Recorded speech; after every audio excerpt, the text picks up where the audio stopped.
You're listening to Systemic Error Podcast. The failure was designed. New assassination threat has Republican asking if Trump lost all his marbles, based on an article by Nick Hilden.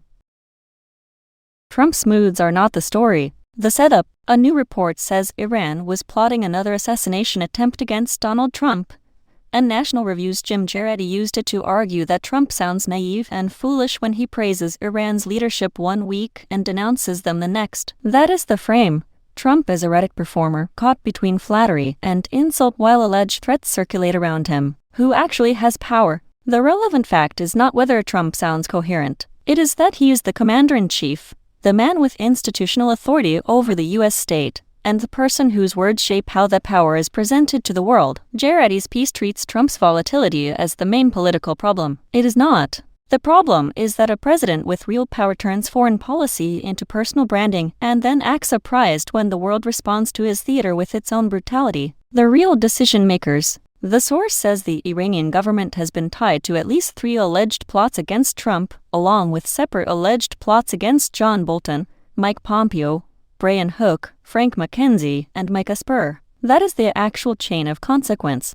State-linked violence, named targets, and a security environment defined by retaliation, espionage, and menace. But the public conversation gets pulled sideways into Trump's latest verbal contradiction, as if the central issue were his messaging discipline instead of the machinery of coercion operating around him. Misdirection by personality. Geraghty is not wrong to notice that Trump's praise of Iranian leaders sits uneasily beside his later insults. But the critique shrinks the story into a familiar elite complaint. He sounds foolish, he sounds naive, he sounds inconsistent. That is polite language for a deeper truth. Trump governs through improvisation, exaggeration, and personal grievance, and then demands that everyone else treat the resulting contradictions as strategy. The problem is not that he fails to sound presidential. The problem is that he treats public power like a stage prop while the consequences land elsewhere. What this pattern reveals.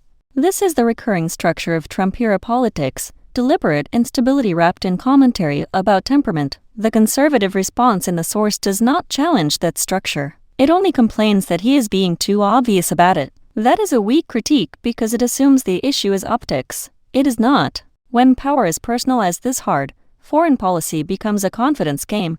Threats become talking points, and accountability gets reduced to whether the president said the right adjective. The larger lesson, the article's real significance is not that Trump says contradictory things. It is that American political discourse still keeps mistaking authoritarian-style governance for a communications problem. Trump is not losing the plot by accident. He is governing through it, and when the debate centers on whether he has all his marbles, the country is already accepting the wrong question. You've been listening to Systemic Error. Thanks to Alternet for today's article. With the automated voice of Clara, thanks for listening.